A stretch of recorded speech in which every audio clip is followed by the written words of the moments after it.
this month of December, we have a new series. At ang pamagat po ng pag-uusapan natin ngayong month of December is preparing for the move of God. Sino po dito ang naniniwala na ang Diyos ay may panibagong pagkilos na gagawin this year, 2024? Naging expect po ba kayo na may panibagong pagkilos na gagawin ang Panginoon sa buhay niyo? Sabi ng Lord sa 1 Corinthians chapter 2 verse 9, hindi pa nakikita ng mata, hindi pa naririnig ng tenga, hindi pa rin sumasagi sa isip ng tao ang inihanda ng Diyos sa mga umiibig sa Kanya. So, ibig sabihin, God is a God of surprises. Diba? Hindi pa nakikita pero may gagawin si Lord. Pero, hindi mo pa nakikita, pero may gagawin si Lord. Ngayon, mga kapatid, this year, coming year, kinakailangan tayo po ay mag-expect. Sabihin natin, expect greater things. Mayroon pong mga dakilang bagay at bagong bagay na gagawin si Lord na dapat tayo po ay mag-expect. So, ngayon, ang tao pong walang ine-expect, hindi siya nag-expect na may gagawin si Lord this year, 2024, ay hindi excited. Ang mga taong nag-expect, excited, kita niyo yung, sasagutin ako bukas. Excited, di ba? May matatanggap akong 13 months. Di ba, excited ang mga nag-expect? Di ba? Kaya yung mga taong nag-expect na may gagawin ang Diyos sa kanila this coming year, pwedeng wala ka pang idea, basta pinaniniwalaan mo, ikaw ay excited. Di ba? Excited ka pang mabuhay. Excited ka pang mag-serve dahil may gagawin si Lord. So, dapat mga kapatid ay mag-expect tayo na mayroong panibagong gagawin ng Panginoon this coming year. And the best preparation for another move of God is today. Ang pinaka-mainam at the best time to prepare ourselves for the coming move of God is today. Maaaring sabihin ninyo po, sa January na lang ako mag-aayos ng aking buhay. Ng January pa po kayo mag-iisip kung anong gagawin ninyo. January pa po kayo magpaplano. January pa po kayo manunumbalik sa Diyos. Baka March na, wala pa kayong nanisimulan. Ang layo na ng journey ng iba, pero ikaw hindi ka pa nakapagsisimula. So, the best time to prepare for another move of God sa iyong buhay is today.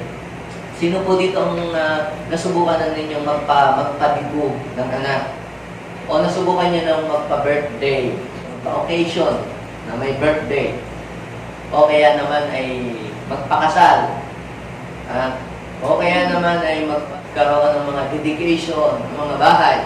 Lahat po ng mga iyon, bago po mangyari yon, ay meron munang nangyayaring paghahanda. Yung iba, 6 months before the event, ay talagang nag-prepare na dahil may kinakasal. 3 to 4 months before the coming of the wedding, talaga namang nagsusukat na ng mga trahe de Buda at mga nagpapatahi na ng mga barong. Wala akong nagpapatahi o wala akong nag-prepare doon sa kaorasan na ng kasal o kaorasan na ng okasyon yun. Dahil hindi magiging successful yung event na yun without long preparation na nangyari. Success does not happen by accident. Success happen by long time preparation. Yung tagumpay, di ho yan nangyayari by accident. Yung tagumpay ni Manny Pacquiao sa boxing, yung tagumpay ng mga basketball player sa kanilang laro, yung tagumpay ng mga athlete sa kanilang pagsali sa competition, yan po ay merong mahabang panahon ng pagpiprepara. At tayo gusto nating magtagumpay, mag-succeed this year 2024 sa buhay natin, tapos isipin mo kasi January, hindi na ako inom, da-diet na ako. Kung doon ka palang mag-iisip, malayo na ang tinakbo ng iba sa journey, ikaw magsisimula ka lang. Halimbawa po kayo ay pupunta sa ibang bansa. Bago kayo po lumipad, bago mangyari ang inyong flight, papunta sa ibang bansa, kayo po ay kailangan naghanda kayo. Pinrepare niyo po ang passport ninyo, nihanda niyo po ang inyong mga bagahe, mga visa niyo ay kinakailangan ayos po lahat. Wala pong naghahanda sa oras mismo nung kanilang flight. Or else, kayo po ay madidelay. Madidelay po kayo at po pwedeng hindi pa kayo makaalis. Kung doon sa oras na yun, lamang kayo po mag-prepare. So, marami pong mga naaantala na tagumpay sa buhay natin. Maraming mga naaantala na mga breakthrough. At maraming mga magagandang opportunity ang namimiss ng tao. Hindi dahil ayaw ng Diyos silang i-bless o hindi ayaw ng Diyos silang pagtagumpayin. Ang dahilan, kadalasan, lack of preparation. Kulang sa paghahanda. Magiging maganda sana ang iyong presentation, kaya lang kulang ka sa paghahanda. Magiging maganda sana ang outcome ng iyong pagkanta, ng iyong pagtugtog, ng iyong kung ano mang ginawa mong presentation sa school. Kaya lang kung naging problema, kaya hindi mo naging nagawa ng ayos, it is because kulang ka sa paghahanda.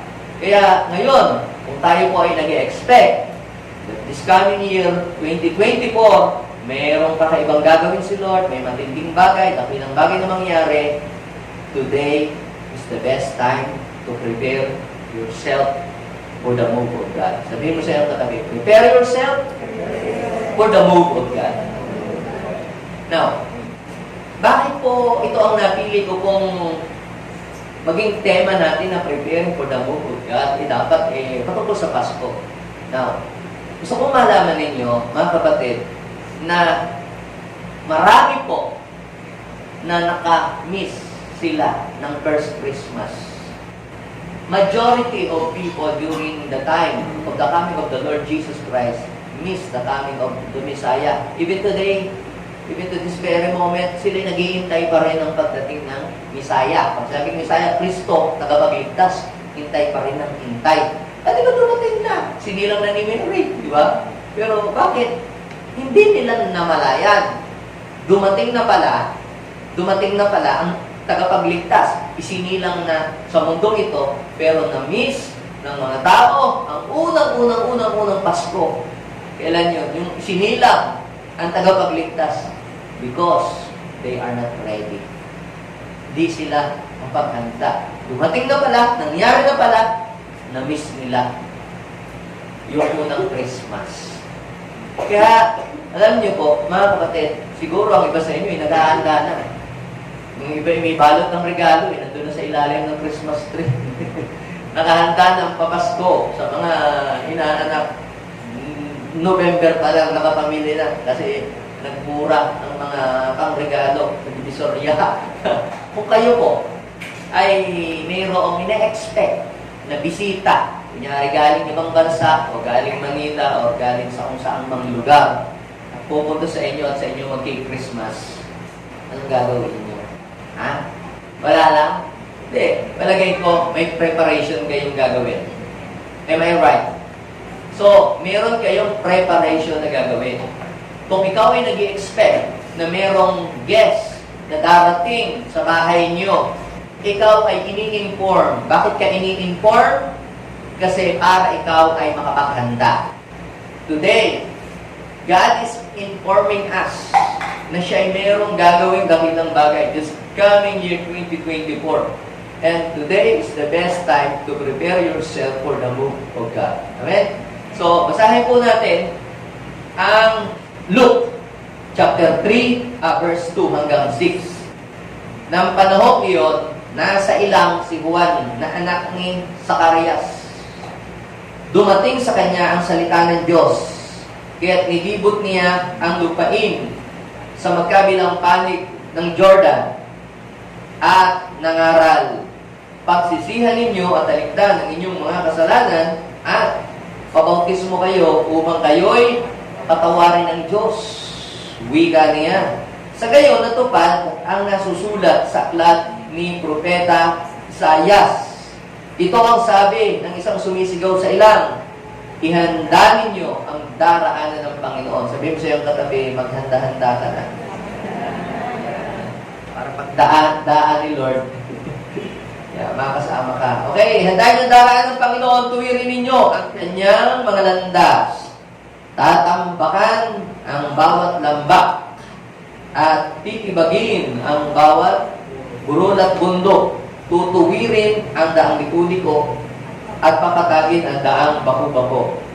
At makikita ng lahat ng tao ang pagliligtas na gagawin ng Panginoon. Sino dito ang naniniwalang may gagawin ang Panginoon? Sabihin mo nga sa iyong katabi, naniniwala ako this year 2024 may gagawin na maganda si Lord. O, sinong nag-expect na may gagawin maganda si Lord? So, ang taong nag-expect ay dapat ay excited.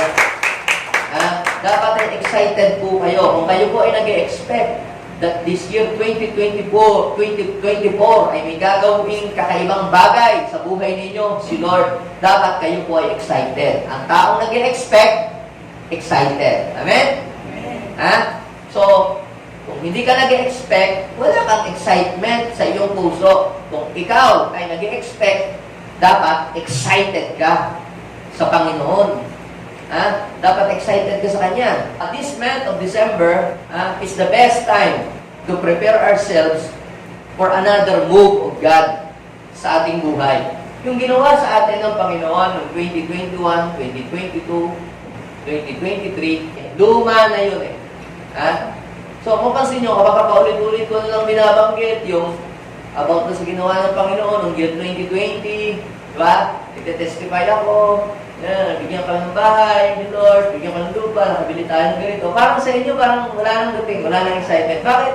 Luma na Pero nung time na yon, na ginawa ng Lord na yon, super excited ka. At ikaw ang laki ng tuwa mo. Kasi may ginawa kakaiba ang Panginoon na iba sa nangyari noong nakaraan. At ako ay naniniwala, hindi hanggang doon lang si Lord. Naniniwala mo ba kayo? Ako naniniwala, hindi hanggang doon lang yung kayang gawin ng Panginoon.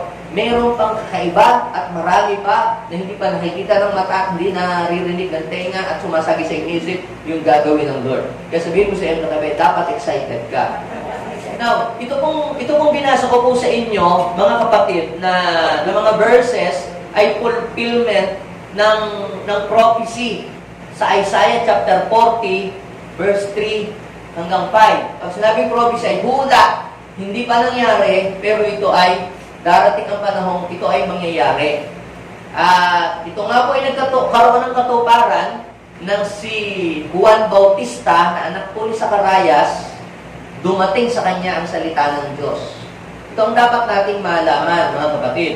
Bago may gawin si Lord, sabi ng Amos chapter 3 verse 5, bago gumawa ang Panginoon ng isang bagay, kanya muna itong ipinababatid sa kanyang mga lingkod. So, ibig sabihin, bago gumawa ang Panginoon ng mga dakilang mga himala, nire-reveal muna niyan sa mga men of God. Nagbibigay muna siya ng word. Kapag may word ang Panginoon, ang kasunod nun, may gagawin siya.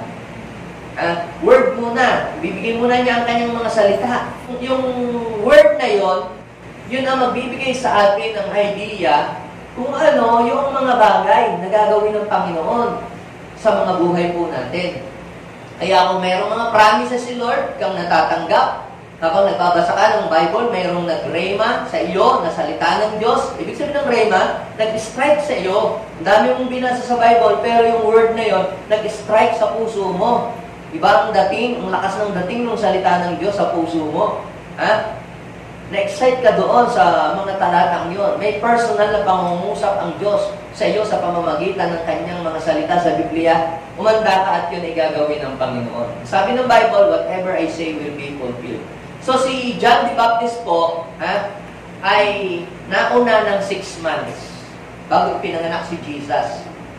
So, bago dumating si Jesus, nauna muna si John the Baptist. Ang tawag sa kanya ay siya ay forerunner, na siyang mag-prepare ng way ni Lord. Kasi during that time, ang mga tao parang natulog na ang church. Parang wala na silang iniisip na bagay patungkol sa Diyos. Tapos, ang mga tao, ang layo-layo na nila sa Panginoon. Kaya nang nagsimula si John na mangaral, ang mga tao muling na-excite. Nagkaroon ng excitement. Nagkaroon sila ng expectation. Pag dumating kaya ang Christ, Ganito kaya? O mas higit pa sa Kanya? Yung mga tao muling parang nanumbalik yung isip nila na meron palang Diyos. Kailangan pala natin ang Diyos sa buhay natin. So, na-captured muli yung attention ng mga tao para bumaling sila sa Panginoon. Yun ang nangyari. Ihanda ninyo daw po ang daraanan ng Panginoon. Sabi, prepare the way of the Lord. This month, we are talking about preparing for the move of God. So, meron po tatlong mahalagang bagay tayong dapat maintindihan patungkol sa move ni Lord, sa pagkilos ni Lord. Number one, ito. Whenever God moves, there is a preparation. Sabihin natin, wherever God moves, there is a preparation. Sa tuwing kikilos ang Diyos, bago kumilos ang Panginoon, meron munang paghahanda. Kung ayaw mong ma-miss ang gagawin ni Lord ngayong year 2024, maghanda ka. Anong ihanda mo? Ihanda mo ang puso mo. Ihanda mo ang iyong isip. Ihanda mo ang iyong buhay. Ihanda mo ang iyong sisitlan. Ihanda mo ang iyong vessel. Ihanda mo ang iyong family. Kung lilipat kayo sa mas malaking bahay, ihanda mo. At ngayon, mga kapatid, bakit ako nagtuturo ng ganito? Because I want every one of us here to become ready para hindi po kayo maiwan sa journey. Kung kayo po sa January pa lang maghahanda, I am telling you, you will be left behind. Sapagkat ang start ng panibagong journey, pagtungtong ng alauna, start na ang journey sa another journey ng iyong buhay. At kung doon ka palang mag-iisip kung anong gagawin mo, kung doon ka palang magpaplano kung anong iyong saan ka pupunta, I am telling you, malayo na kami. Hindi ka pa nakapagsisimula. Kaya today is the best time to prepare for another move of God sa iyong buhay.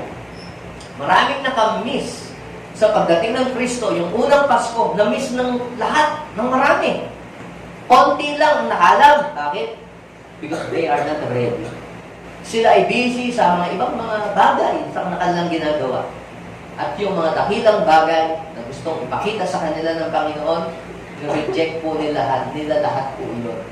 At sana hindi mangyari sa atin yun. Na may ginagawa ang Panginoon, pero hindi natin na-experience. Yung iba, binibless ni Lord, nakakaranas ng mga breakthrough. Yung iba, nag-harvest na sila sa mga blessing. Pero ikaw, hindi mo alam ano nangyayari. Parang wala kang direksyon. Hindi mo alam kung paano ka magsisimula. So, number one, whenever God moves, there is always a preparation. Pangalawa, whenever God moves, He uses a person. Gumagamit lagi siya ng tao. Sa tuwing kikilos ang Diyos, laging may preparasyon, may paghahanda. Pangalawa, sa tuwing kumikilos ang Diyos, laging gumagamit siya ng tao. Pag tinignan niyo sa Bible, sa tuwing kikilos ang Panginoon, may ginagamit siyang tao. Yung pagdating ng flood para mag-save ang mga hayop, may ginamit ang Diyos na tao para mag-build ng ark. Pero bago dumating ang baha, mayroong preparation na ginawa si Noah. Nag-prepare siya, 120 years niyang ipin-prepare yung ark para lamang dun sa great flood. Imagine niyo po, kung hindi naghanda si Noah, baka wala kang kinakain ngayong fried chicken sa Jollibee. Kung hindi siya naghanda, baka wala kang kinakain tigar-tigar dyan sa mga lagdan o wala kang kinakain isaw. Pinaghandaan po ni Noah, mga kapatid, ang pagdating ng flood. Kaya na-save ang kanyang family at na-save yung mga hayop. Pero yung mga hindi nag-prepare, ano po ang nangyari? Natangay sila ng dilobyo. Wala po sila. Every time na si Lord ay kumikilos, gumagamit siya ng tao. Ginamit niya si Moses nung ang mga Israelita ay alisin niya doon sa place of slavery. Ginamit niya si Joshua para dalhin yung mga tao sa promised land. Ginamit ng Panginoon si David para patumbahin ang higante ng tumatap na nanakot sa mga Israelita. Para iligtas ang buong daigdig, buong mundo. Ginamit niya si Jesus para tayong lahat ay maligtas. Sa pagkilos ng Panginoon, Laging mayroong ginagamit ang Panginoon. Ang tanong ay, are you willing to be used mightily by God? Handa ka bang magamit sa pagkilos ng Diyos para sa pamilya mo? Kasi kapag ginamit ka ng Lord, ibig sabihin, ikaw ang pagdadaluyan ng blessing, ng kapangyarihan, o ng power, ng favor ni Lord. Imagine nyo, ang sarap po na tayo ay magamit ng Panginoon, maging kasangkapan ng Diyos para ikaw ang pagkadaluyan ng blessing sa maraming mga tao. And number 3, ito po, whenever God moves, He always demonstrates His power. Sa tuwing kikilos ang Lord, may preparasyon. Sa tuwing kikilos si Lord, may ginagamit na tao. Ang tanong ay, are you willing to be used mightily by God? Ha? Alam nyo, mayroong kilos na ginagawa ang Lord dyan sa Binmalik Kalit. Dito nyo, hindi natin kasama sa church, pero willing tumulong para mag-support sa gawain. Pero sino ang ginagamit? Si Sister Ann. Yung mga nawiwin, yung mga kalito. Ibig sabihin, nagpagamit siya. Ibig sabihin, may ginagawa si Lord, pero may gagamitin ng Panginoon. Maaaring ikaw yung gagamitin ng Panginoon sa inyong barangay o sa inyong school. Ikaw ang gagamitin ni Lord. Para yung mga tao, makakaahaw sila sa upa. Ikaw ang gagamitin ng Lord para yung mga tao makaranas sa kagalingan. O para yung mga tao makakilala sa Panginoon. Yung dating ang direksyon ng buhay nila, liko. Mga tao na sa dilim, mapunta ng liwanag. Laging may instrumentong gagamitin ng Panginoon. At hindi sila, sa panahon ito insulto naman sa atin, Lord, gumamit ka po ng uhak, ng pusa, ng aso, ng puting. Nakakahiya naman sa Panginoon. Kung gano'n, ano? Ikaw ang niligtas, ikaw ang nakaranas ng miracle ni Lord, tapos kung gagamitin yung donkey, kung gagamitin ng Panginoon, kalabaw o kabayo, huwag naman gano'n. Dapat, Lord, kung ginagamit mo nga yung mga hayop, yung donkey nga, nagsalita, kung ginagamit ng, ginamit ng Panginoon yung donkey, nagsalita. Ginamit ng Panginoon yung donkey na sinakyan niya, papasok sa Temple of Jerusalem, huwag kang papayag, Lord, ako dapat ang gagamitin mo. Dahil ako nakaranas ng iyong kahabagan, ako ang niligtas mo. Diba, insulto naman yata sa atin yung, tayo niligtas ng Panginoon, tapos hindi tayo ginagamit ni Lord. Kaya sabihin mo sa iyo tatabi, it is a great privilege na magamit ka ng Diyos. Kasi kung hindi ka naman gagamitin, sino gusto mo gumamit sa iyo? Si Tanim. Gagamitin ka lang ng mga scammer. Ang year 2024, isa ka sa gagamitin ni Lord. Sino excited dito? Sabihin mo, isa ako sa gagamitin ni Lord. Now, ito yung pangatlo whenever God moves, He always demonstrate His power. Pag kumikilos ang Panginoon, hindi yung wala lang. Visible.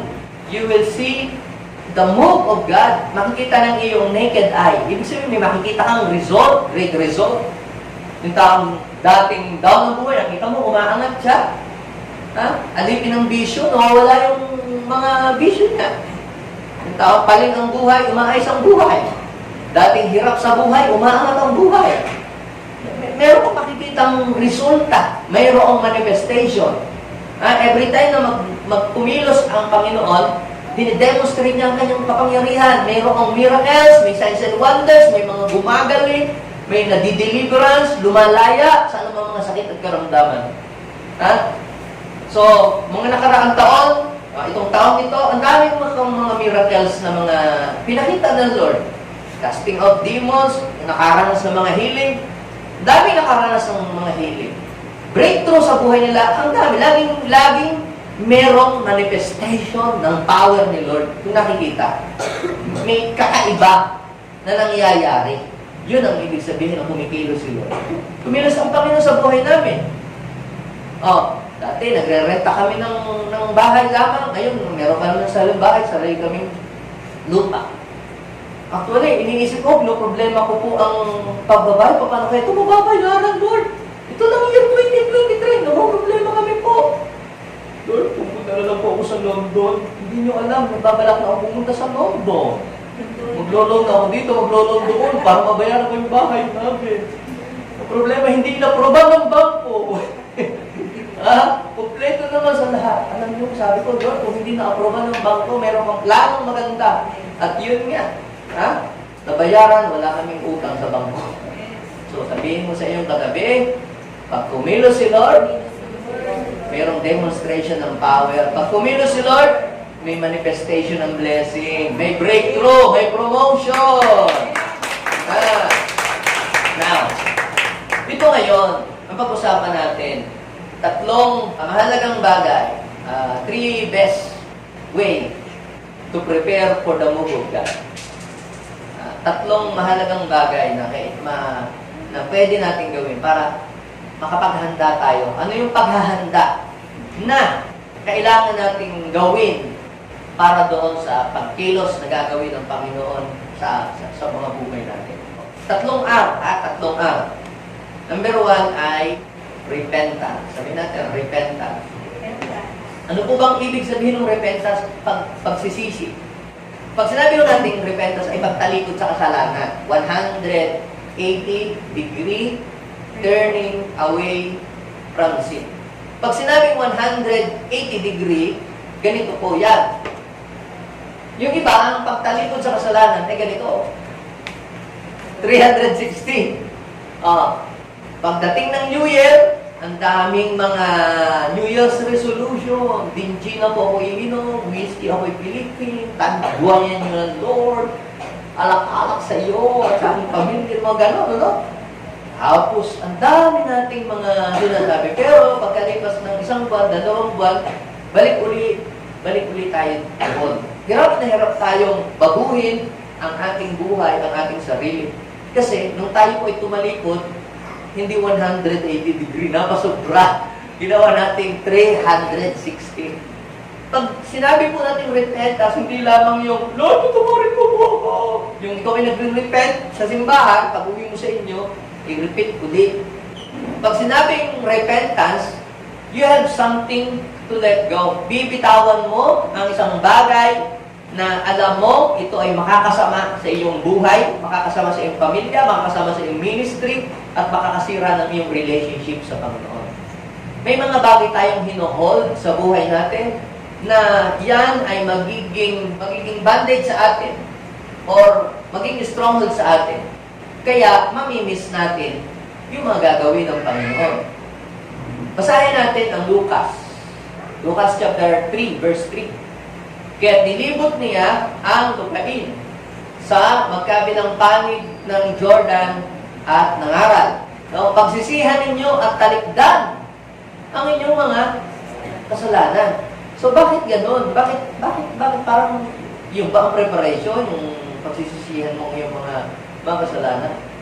Ang paghahanda na kailangan nating ihanda ay ang ating puso at ang ating isip at ang ating buhay.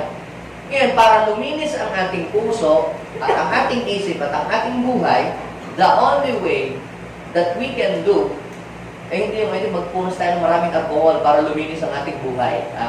Yung labas ng katawan mo. Pero yung loob ng buhay mo, malilinis lamang yon through genuine repentance. Sabihin natin genuine repentance. Kung kayo ay may sasakyan at madumi po ang windshield ng inyong sasakyan, blurred po ang pagtingin ninyo sa windshield, diba? Madumi. So, ang gagawin nyo po, ipapalinis nyo po yan sa maglilinis para, kita nyo, lumiliwanag yung pagtingin. Kailangan mong gumamit ng wiper. Pero, minsan, kahit may wiper, dun sa loob, nagmo-moist. Kaya, salamat doon sa aking katabi, may tissue yan, taga-punos na ganyan. Para makita mo ng malinaw. Kasi pagka dumudumi na, tatakpan na ng maraming mga harang-harang, yung hindi mo makikita, nagiging blurred yung pagtingin at alam nyo po, pwede kang madisgrasya. Pag naglilinis po kayo, nagwawalis po kayo ng bahay, ano po yan? Once a year o once a month or daily? Pag naglilinis kayo po ng kaldero, ano po? Once a year o once a month or daily? Imagine nyo, pag hindi po ninyo nilinis ang inyong kaldero, ang kapal na ng uling. Diba? O, pansin nyo, parang hindi na bumubulak. Yung pala, tagal na kasalang sa apoy, hindi na umiinit. Yung pala, ang kapalan ng uling. At saka ang kapalan ng yung tutong makanan na dudot. Kaya hindi na maramdaman ang init masyado doon sa loob. Now, what is the point? Hindi ko nasabi. Kasi ganito yan. Kapag tayo po, ay sobrang dami na ng kasalanan natin sa ating buhay, hindi mo na rin napipil ang presence of God. Ang repentance po ay hindi lang dapat tuwing January o tuwing mahal na araw.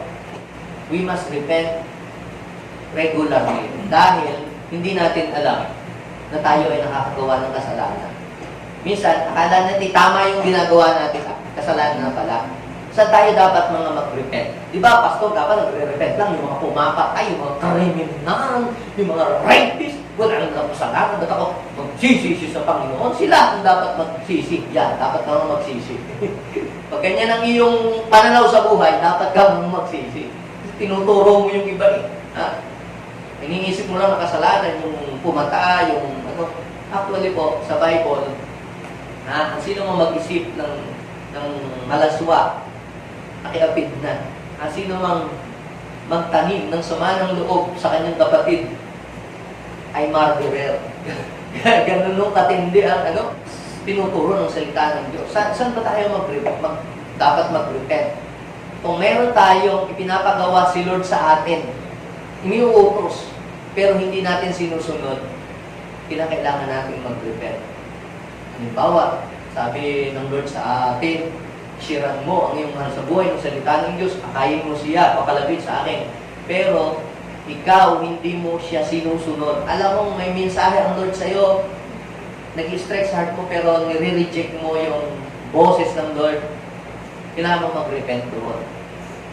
Pag ikaw ay nakakatanggap ng blessing, tapos hindi mo ibinibigay ang para sa Panginoon, ninakawan mo ang Panginoon, you are unfaithful. Kailangan mo mag-repent sa Panginoon. Kung ikaw ay naging lukewarm, ibig sabihin, tinamad kang mag-pray, hindi ka na nagbabasa ng salita ng Diyos, kinakailangan mong mag-repent sa ganong mga bagay. Bakit? Sapagkat yung backsliding, yung kung pagkakaroon ng malaking kasalanan, hindi naman po yan nagsisimula doon sa pagpatay agad eh. Yung pagiging kurap, yung pagkukurap, nakadiskal po ng pera, naging napolis, naging kung ano-ano, hindi ho yung nag-umpisa doon sa milyon-milyon. Hindi nag-umpisa sa mga maliliit, sa small things, hanggang hindi niya namalayan isang araw, milyon na pala yung nakuha niya, nanakaw. Maliit. Ay, konti naman, naiintindihan naman ni Lord yun. Kasi ako'y gipit ngayon. Hindi mo alam, na doon na nag-uumpisa ang mga malalaking kasalanan sa maliliit na bagay. That's why, kahit maliit, kahit katiting, kahit gatuldok, para yun ay hindi na lumaki, tayo ay magre-repent agad. Or else, mas mahihirapan tayong mag-repent kapag ang kasalanan ay sobrang laki na, mahirap na siyang isuko. Mahirap na siyang isurrender. Kaya yung mga tao po na malalaki na kasalanan ginagawa, kahit gusto nilang manumbalik, tumalikod sa kasalanan, hindi nila magawa kasi complicated na. Meron na silang apo doon, anak-anak doon. Hindi na sila makabalik doon sa dati nilang pamilya dahil yung apo nila, nagka-apo na at apo-apo na. Lumalim na. Ibig sabihin, lumalim na ang kasalanan. Kaya kahit na anong pilit niya, wala na, hindi niya siya makasagot. Madadamage na yung mga taong walang kinalaman, di ba? Kaya, nagsisimula pa lamang, sa isip pa lamang natin, at alam natin tayo nagkamali. Lord, ayoko na pong lumalim ang mga kasalanan ito. Tulungan niyo po akong mapagwagyan ang bagay nito. So, that is repentance. Turning away from sin, 180 degree. Kung ipinapagawa si Lord, hindi natin ginawa, hindi natin sinunod, tayo magre-repent sa Panginoon. Di tayo nagbabasa ng Bible, di tayo nakikinig. Mas excited pa tayo manood ng Batang Quiapo kaysa makinig ng mga preaching. Mas gusto pa natin ang manood ng drama kaysa manood ng mga worship song. Parang may mali. Bakit sa Lord hindi tayo excited? Sa ibang bagay, excited tayo. Pagdating sa Panginoon, parang hindi tayo excited. Magre-repent din po tayo doon. Bakit po? Sapagkat ang kasalanan, yan po ay nakaka-block ng ating pong communication kay Lord. Kaya sabi ng Bible, Isaiah chapter 59, 1-2, bakit hindi marinig ng Panginoon yung ating prayer? Hindi naman siya bulag, hindi naman daw siya bulag, hindi naman maiksi ang kanyang kamay. Sabi ng Panginoon, ang kasalanan mo ang nagiging hadlang, kaya hindi ka marinig ng Panginoon. Pag natawag ka sa Kanya, hindi ka niya makita. Now, ano dapat natin gawin? Simple. Hindi mo kailangan magpenitensya o hindi mo kailangan lumakad ng paluhod o mula doon sa baba ng hagdanan para matatawad dito hanggang dito, nakaluhod kang nag-aakyat na ganyan. Kapatid, binayaran na ang lahat ng Panginoon ang lahat. Ang gagawin mo lang aaminin mo ngayong kasalanan. Lord, nagkamali po ako. Naamin ko po ang mga pagkakasala. Huwag mo na pahirapan ang sarili mo. Ang hinihingi lang ni Lord, aminin mo sa Kanya at sabihin mo yung mga pagkakamali at papatawarin ka niya.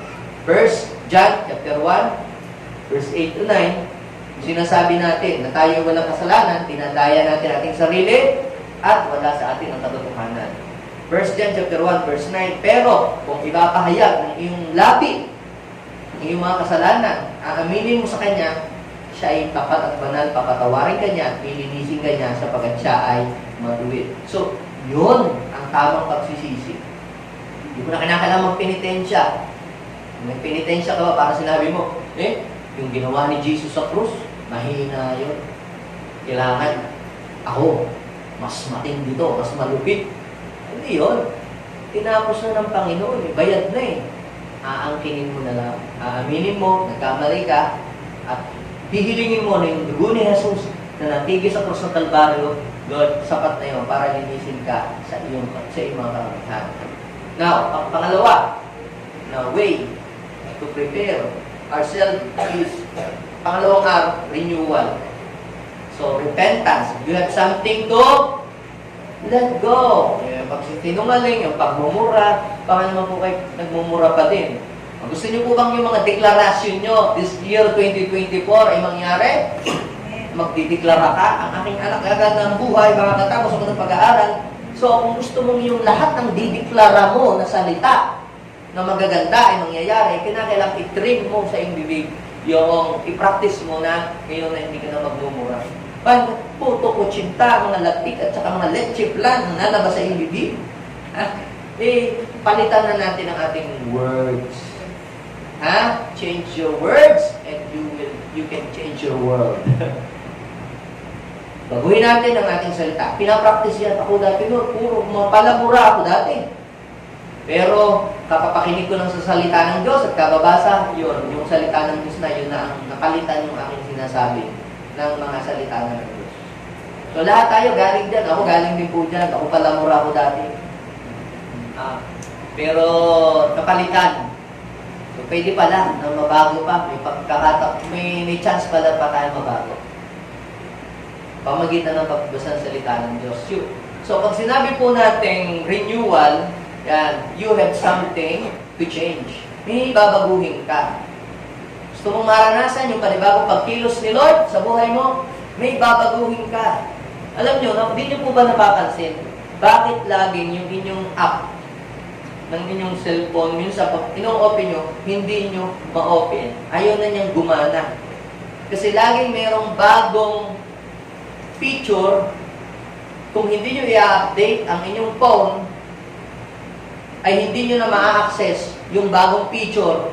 So, sasabihin po ng inyong cellphone, kailangan mong mag-update. Or else, mamimiss mo yung mga bagong feature na papadating sa mga website at sa mga search engine, hindi mo mag-search. So, ngayon, kapag ina-update mo ang iyong phone, nire-renew mo yung mga feature, binabago, kasi nababago siya pagka in-update nyo, nababago yung itsura, mababago yung color, mababago yung mga design, di ba?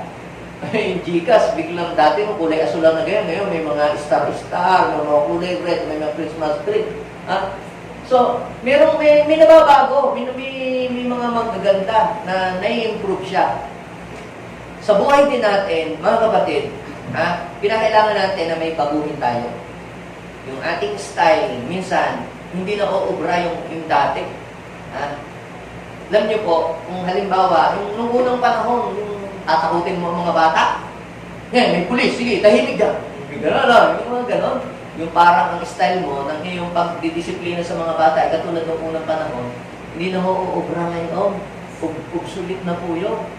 Yung mga bata, pag sinabing may pulis diyan sa lako, sige, kukunin ka, tahimik na yun.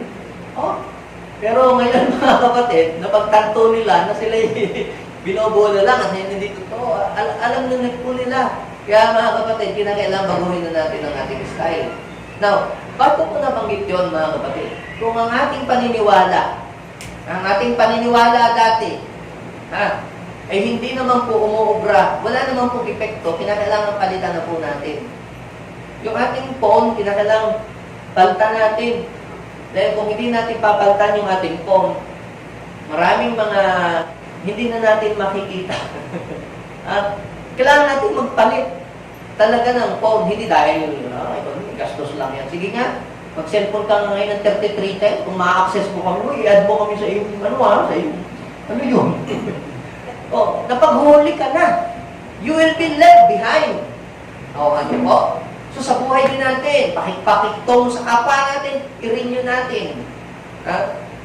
Obsolete na yung ating mga style mo. Paging sa negosyo mo, sa negosyo mo. Dati, yung mga lagi kong nagbabahay-bahay na ganyan. Balitan mo na ngayon, dahil lahat ng tao nasa online na. Ngayon, sa TikTok, nandun ang bentahan, nandun na ang negosyo, nandun na lahat. Doon ka nakikita, nasa bahay lang.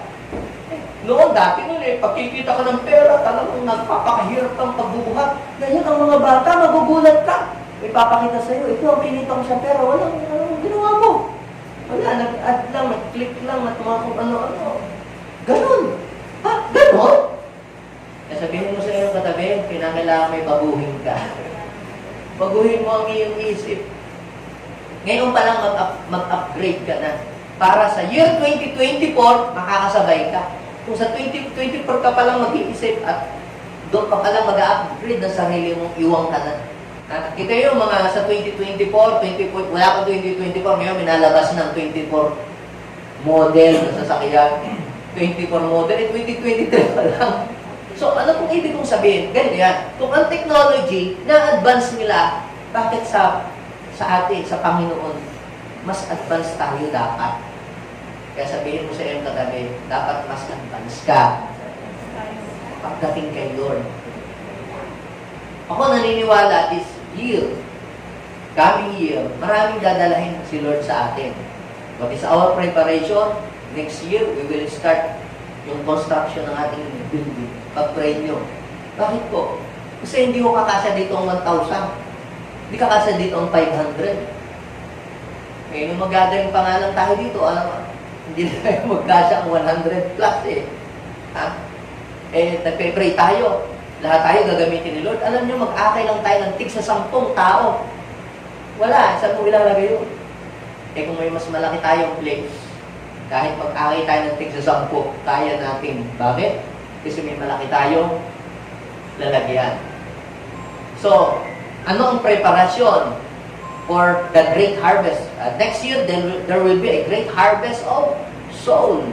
So, anong gagawin mo ngayon? I-prepare mo ang storehouse, ang lalagyan. Ikaw ay nagpe-pray, Lord, dodoblehin mo po ang customer ng aming restaurant next year. Tapos, 4 na tao lang naman pala pwede mong ilagay doon, kumain doon sa restaurant mo. Tapos, nagpe-pray ka ng gagawin, Lord, at triplet, at gagawin ng quadruplets, at kung ilan pang manifold.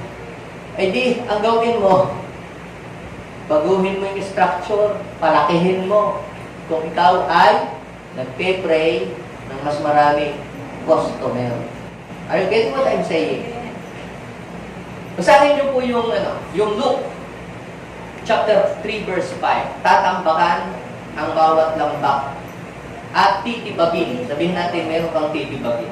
Kita niyo mga nagre-renovate ng bahay at gusto nilang ayusin. Dapat titibagin mo yung haligi. Kung gagawin mong 3rd floor ang iyong bahay, so kung yung bungalow na poste, hindi po pwede yung doon. So, kailangan mong tibagin yung haligi at magtayo ka ng bagong haligi na kaya niyang makukontain ng hanggang 3rd floor. So, sa ating ding buhay, hindi natin makukontain ang blessing ng Diyos kung hindi din natin babaguhin yung ating style. Sino dito gustong makaipon this year, 2024, ng pambili ng bahay, pambili ng sasakyan? Sabihin mo sa iyong katabi, you have something to change. May renewal. Ano yun? Huwag masyadong magastos. May babaguhin ka talaga. Basahin nyo. Titibagin ang mga bundok at burol. Tatambakan. Hindi Hindi yung score ninyo sa basketball, lagi kayong natatamba. Tatambakan daw po yung mga hukay. Ngayon dito sa atin, sa Dagupan, talagang mga daan, talagang tinatambakan, yung matakambaho. Bakit gano'n? Tayo nagagalit, naiinis tayo. Pero hindi natin alam, yan mo ay preparation para sa pag-unlad. Tayo ay naiinis, ang gawin niya, dahil turang, laging lang pinta sa kurso, naiinis tayo kasi hindi pa natin nakikita eh. Pero, pag yun nagaganap na at nangyayari na, may nangyayari na maganda dyan, saka natin marirealize yung kagandahan nito. Habang pinagpe-prepare ka pa lang, hindi ka nag-i-enjoy. Oo nga po eh, nagpe-prepare sa mamaya may kasal, hindi ako nag-i-enjoy eh. Bakit? Eh dami kong ginagawa. Mayroon pang hindi ako makapag-prepare ng ayos. Yung hinahanap ko, wala. Yung sapatos, nasa bayo na pangkasal, sa baga na papunta yun. Hindi ka nag-i-enjoy pag ikaw ay nag-prepare. Minsan naiinis ka. Dahil yung mga hinahanap ka, hindi nakikita. Pero pag nakapag-prepare ka, makikita mo yung resulta nito. Ang ganda. Ang nagiging maganda yung resulta. Ikaw ay masisiyahan. Now, sabi itatambakan at titibagin at tutuwirin yung mga tao. Meron tayong itutuwin sa buhay natin. Ano po ba ang mga bundok at saka mga burol? Yan ang mga high places. Na mahirap abutin. Marami sa atin, ang hirap ng abutin. Nagkabahay o nagkasasakyan tayo, ang hirap na natin maabot. Ngayon, hindi po ibig sabihin na isang tao may sasakyan, may bahay, maraming pera sa bangko, ay mayaman, ay mayabang na full of pride.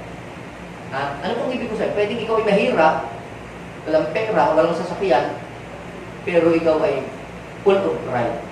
Yung ayaw mong tumanggap at aminin ang iyong pagkukulang at pagkakamali na may kulang sa buhay mo. That is pride.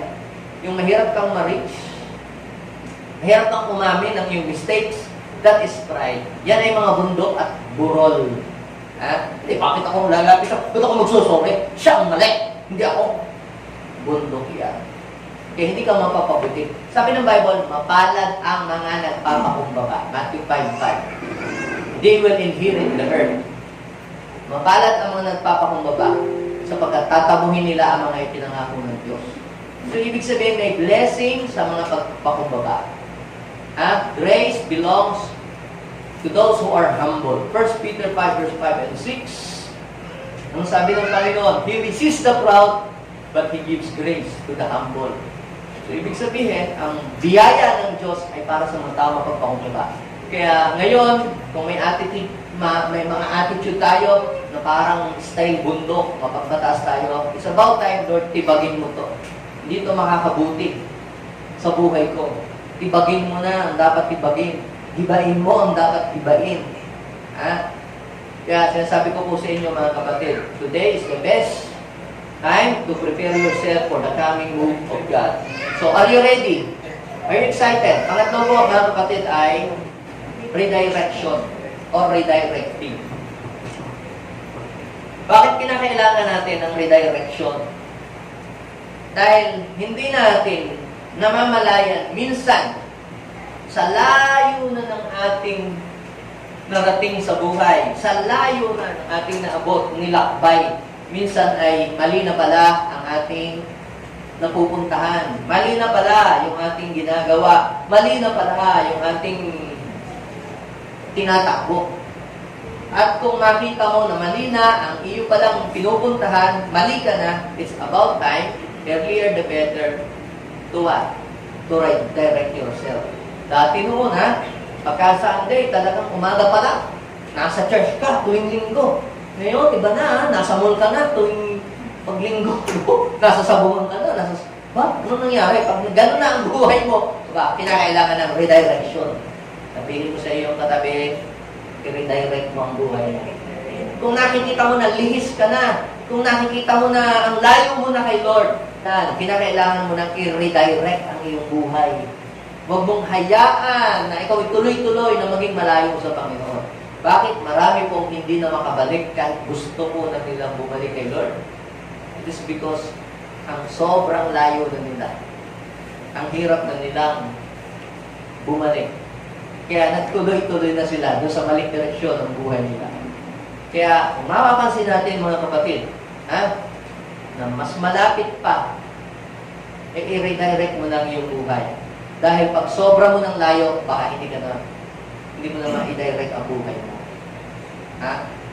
So, you have something to focus. Basahin niyo po yung Lucas, chapter 3, verse 4. This, the voice of one crying in the wilderness, prepare the way of the Lord, make His path straight.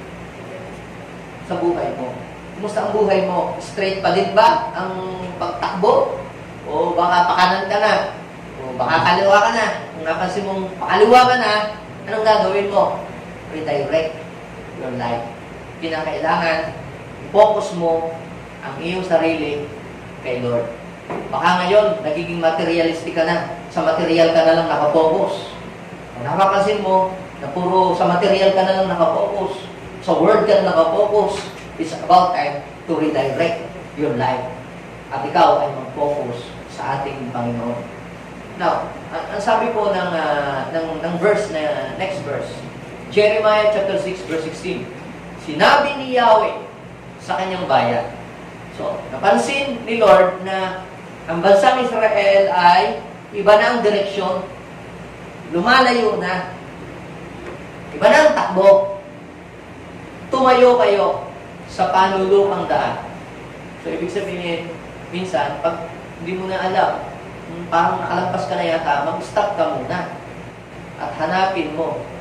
Sabi doon ay magmasid, hanapin ninyo ang dating landas.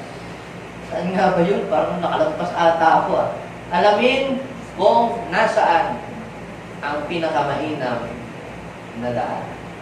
Doon kayo lumakad at kayo'y magtatamo ng kapayapaan. Now, simple. Paano mo malalaman na ikaw ay napapalayo na sa Diyos?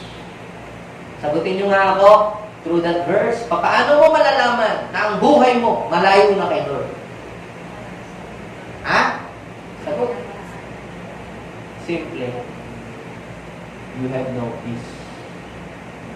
Ang isang tao na malayo na sa Diyos, maniwala kayo sa hindi, walang peace.